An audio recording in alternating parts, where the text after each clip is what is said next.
Inflation rate itong Abril, bumilis pa sa 3.8%. Presyo ng bigas bumaba ayon sa PSA.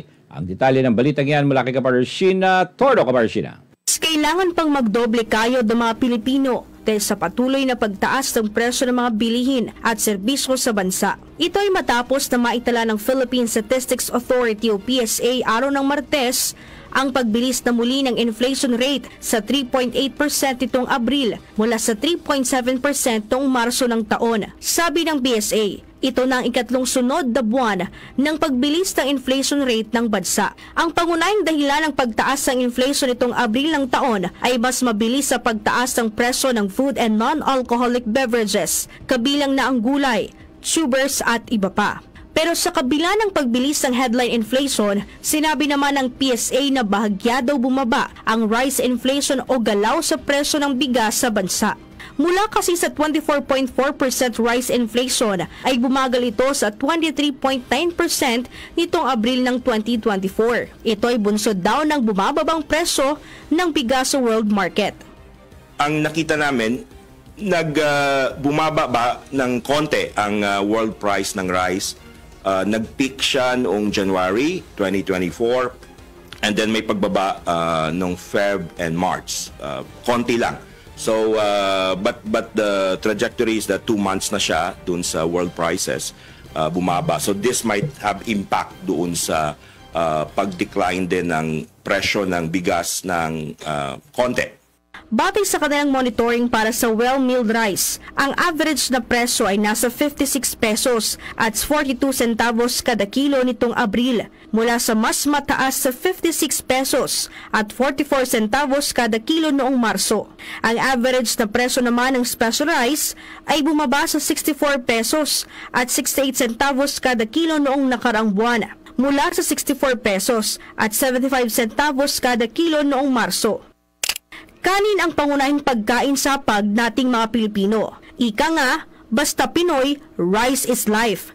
Pero kung ang ilang agriculture groups ang tatanungin, sang-ayon silang nagkaroon ng bahagyang pagbaba talaga sa presyo ng bigas sa bansa nitong Abril. Ngunit sa kasamang palad, hindi naman ito ramdam ng publiko dahil mahal pa rin para sa kanila ang higit 50 pesos na kada kilo ng bigas. Ang binaba na kasi mga I think 1 or 2 pesos lang. So, nasa 50 pesos plus level pa rin ng bigas eh. Nakatapos lang nung harvest natin. So, medyo mahal din ang bili ng palay sa mga magsasaka. So, nare-reflect yan sa rice prices. But at the same time, yung pumapasok na imported rice, mahal din. Kaya hindi na napupush down yung retail prices. Hindi rin kumbinsido ang Federation of Free Farmers Cooperatives sa naging pahayag ni House Speaker Martin Romualdez na magkakaroon na ng 30 pesos kada kilo ng bigas sa ilang lugar sa buwan ng Hulyo. Sabi ng Federation of Free Farmers Cooperatives, maaari daw kasing malugi ang gobyerno sa ganong pamamaraan dahil mahal na ngayon ang bilihin ng palay na naglalaro sa 23 pesos hanggang 30 pesos kada kilo. Kaya panawagan na nasabing grupo, huwag paasahin ang mga Pilipino sa mga pangakong murang bigas. I don't see why they keep on doing that. Nagko-commit sila ng mahirap gawin. No? Mapapahiya lang sila. No? And pag binanggit mo kasi yan, hindi nakakalimutan ng tao. Eh. Then, sana if they said ngayon, 50 ngayon, papababain namin na ng 40 to 45. Medyo achievable pa yon. But 30 doesn't add up eh. Imposible. Samantala, nagbabala naman ang isang ekonomista sa planong ibalik sa National Food Authority o NFA ang mandato ng pagbebenta ng murang bigas. Sabi ni Dr. Michael Batu, hindi naging epektibo ang NFA noon dahil hindi naman nagmura o bumaba ang presyo ng bigas. Bukod dyan, posibleng bumalik na naman ang korupsyon. Oras na maibalik sa NFA ang mandato nito. Kapag kaya inamyendahan ng rice tarification law, ayon dun sa nakita ko na kagustuhan ng ating mga leader, halimbawa na ibalik sa NFA yung supply management powers nito. Ang nakikita ko dito is babalik muli yung grafting corruption sa ahensya na yan. Yun talaga yung pinaka-main concern. Kasi nung panahon na nandyan ng NFA, nakita natin na maraming mga iskandalo, maraming mga issue tungkol sa graft and corruption sa ahensya na yan.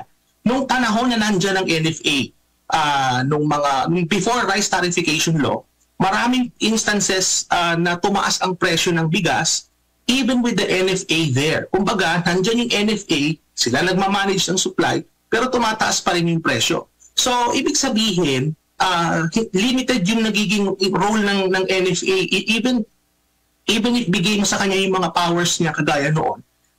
Nakikita ko na hindi siya effective, ano? Para sa Diyos at sa Pilipinas kung mahal, ito si Sheena Torno, SMNI News. Sunshine Kaugnay pa rin sa balitang yan, kontrol ng gobyerno sa industriya ng bigas hindi dapat bitawan. NFA, balik sa merkado ayon kay Piñol. Ang detalye ng balitang yan mula kay Kapartner Bal de Villagracia. Bal. in full support of this move to amend the rice tarification law. Ibalik ang supervisory powers ng gobyerno at saka regulatory powers ng gobyerno over the rice industry. Suportado ng dating kalihim ng Department of Agriculture na si Manny Peñol ang sinabi ni Pangulong Bongbong Marcos Jr. na sertipikahan bilang urgent ang pag-amyenda sa Rice Tarification Law o RTL. Ayon kay Peñol, dahil sa RTL ay tuluyang lumobo ang presyo ng bigas. Ang kanilang theory was, bahain mo daw ng bigas yung merkado, babagsak yung presyo. Hindi ganun eh. Kasi merong grupo ng mga negosyante na nagko-control ng rice industry from the very, very beginning. No? So, tuwang-tuwa yung mga negosyante sapagkat now they could price the rice at whatever level they would like to price it. Wala nang mag-inspeksyon sa bodega nila kung nag-hoarding pa sila. Dagdag pa ng dating kalihim ng DA, ang naipasang RTL na Senate version ay hindi daw dumaan sa tamang konsultasyon. Mas pabor din niya ito sa nooy House version ng RTL na kung saan may control pa rin ang National Food Authority o NFA sa rice industry at sa pagpasok ng imported rice. Kaya panawagan ito. Dapat ibalik yung control ng gobyerno sa rice industry. Hindi pwedeng bitawan yan eh. Sa France, ang tinapay kontrolado ng gobyerno yung presyo sapagkat yan ang kinakain ng tao eh. Hindi pwedeng, rice is not an ordinary commodity. It is an existential requirement or need of the Filipino people. Kanin na nga lang yung kinakain ng Pilipino, mahal pa masyado. No? Can you imagine, 60 pesos per kilo? Maliban dito, mahalaga rin ani Peñol na maibalik ang NFA rice sa merkado para makabili ng murang bigas sa publiko. Ibalik yung NFA rice sa merkado para merong matakbuhan yung mga pobreng mamimili. Because right now, pobre ka, wala kang pupuntahan. You are forced to buy 50, 60 pesos per kilo. Pero kung merong NFA rice, that will stabilize the pricing of rice in the market. Bukod kay Peñol, suportado din ng DA at ng ilang grupo ng mga magsasaka ang naturang panukala. Samantala, paninindigan ni Senator Cynthia Villar na siyang principal author ng naturang batas na panatilihin ang kasulukuyang RTL. Posible anya na pagmulan na naman ng anomalya ang pagbalik sa kapangyarihan ng NFA. Para sa Diyos at sa Pilipinas kung mahal, ako si Val Divina Gracia, SMNI. Tulad ng tigyawat, pigsa, maaaring tumubos sa mukha. Alamin natin yan kay Margot Gonzales. Margot! Sa ulat ng Pag-asa, inaasahan na aabot sa danger level ang heat index o ang init factor sa Metro Manila. Para maibsan ang nararamdamang init, ang iba halos ayaw nang umalis sa harap ng electric fan o si aircon. Habang ang iba, 3 beses sa isang araw kung maligo para lang malamigan. Grabe, kaliligo ko pa lang. Init-init na pakiramdam ko. 3 beses na ako naliligo sa isang araw para lang malamigan ako. Grabe, sobrang init talaga ng panahon. Maliban sa pagbibigay ng komportableng pakiramdam, ang pagligo ayon sa health expert, makakatulong ito para makaiwas sa sakit na pigsa. Ang pigsa ay isa sa mga nauusong sakit tuwing tag-init dahil maaring mapasukan ng mikrobyo ang ating sebaceous glands kapag tayo'y pinagpapawisan. Ang tendency kasi ng balat natin, nagpapawis. No? Kasama na doon nagpapawis yung sebaceous gland. So dahil mainit, tapos masyalumuo yung panahon, tapos maalam na dito, parang madumi yung hangin, gano'n, nagpapawis yung mga sebaceous glands natin, nababarahan ng dumi, no? Yung mga dipagpangasan, yung mga sebaceous glands na yun, pinapasukan ng mikrobyo. Ang mga pigsa o bolt sa Ingles ay nagsisimula sa pamumula ng balat. Kalaunan, mararanasan ang pagtubo ng maliliit na bukol na lumalaki habang ito'y napupuno ng ngana. Pwedeng lumitaw ang mga pigsa sa kahit saan mang bahagi ng katawan gaya ng singit, kilikili, sa puwet, sa liig at gaya ng pimple, ang pigsa ay pwedeng tumubo sa mukha.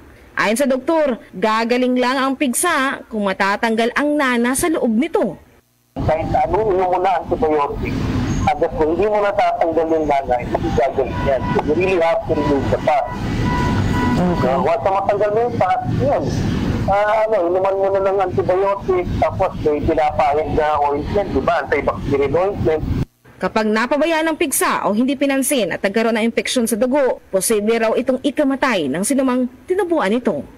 Tapos pagka nagkakaroon na ng parang pamumutayan, yan, sinasan mo na ng yung antibiotic na cream or ointment.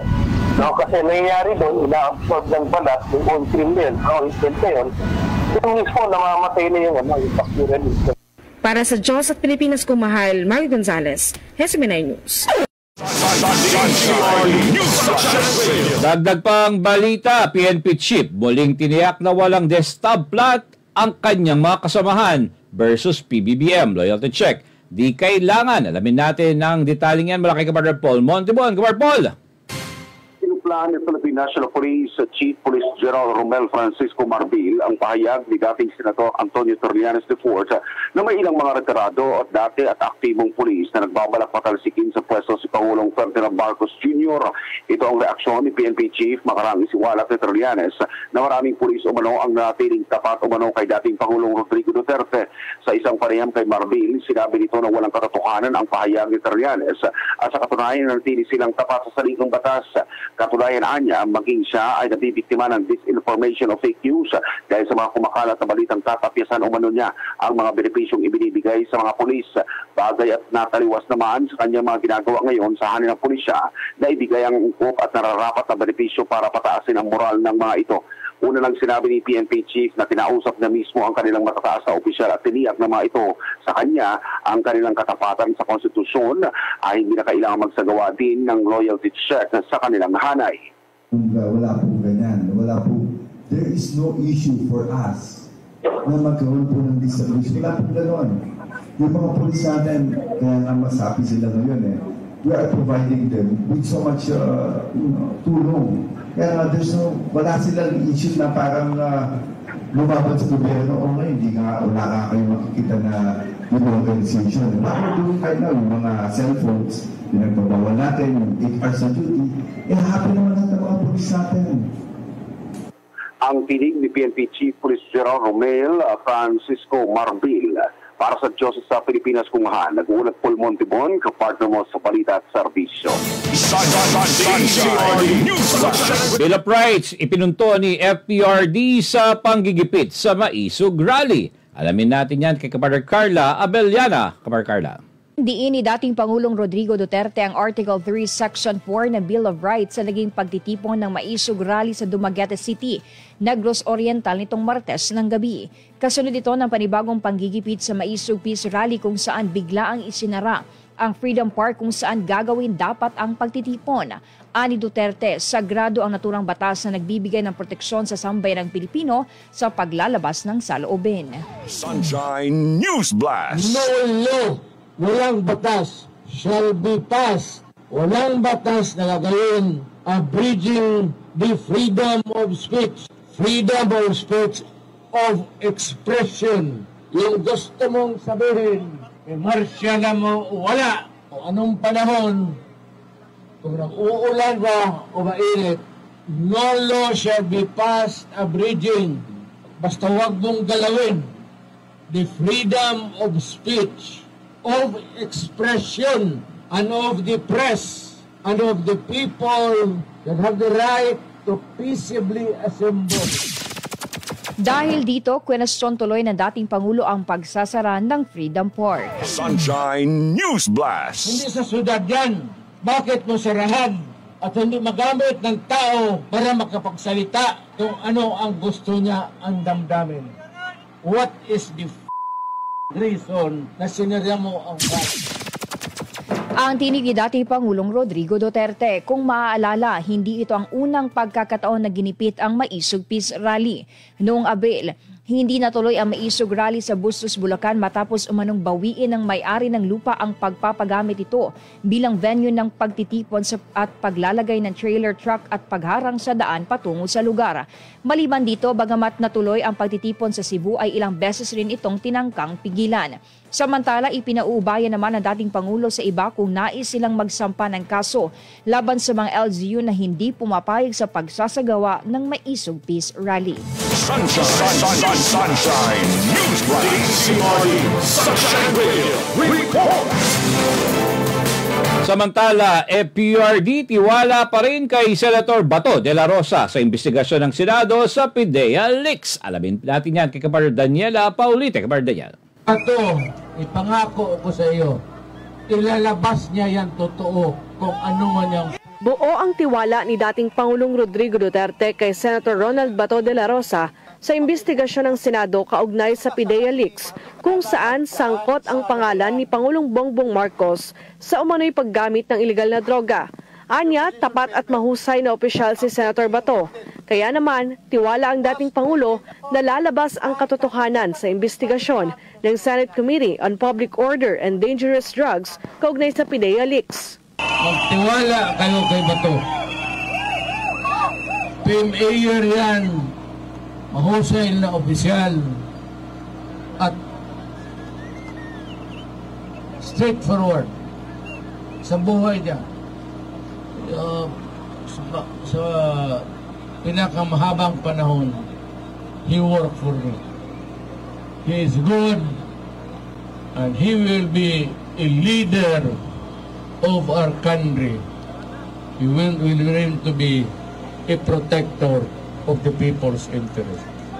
Araw ng Martes nang ipagpatuloy ng nasabing komite ang investigasyon kaugnay sa confidential na dokumento ng PIDEA.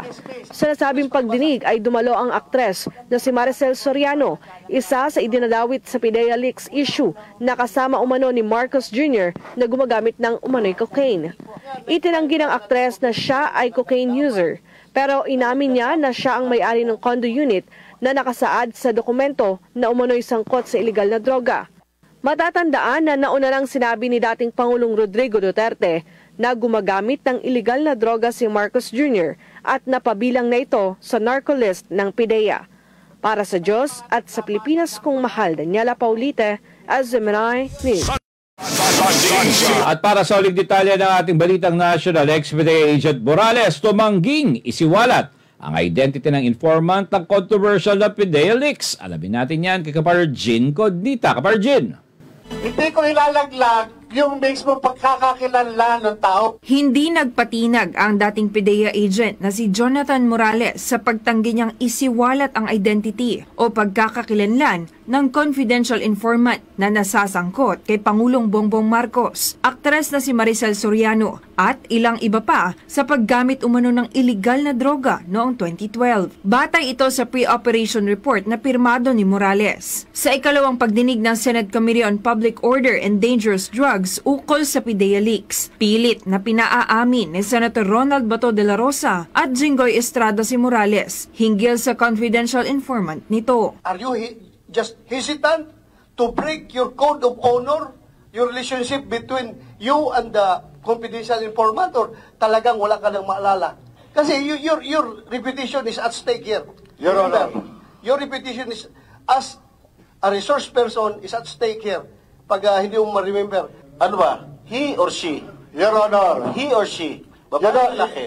Iginit naman ni Morales na siguradong malalagay sa panganib ang buhay ng confidential informant kung babanggitin niya ang kasarian nito.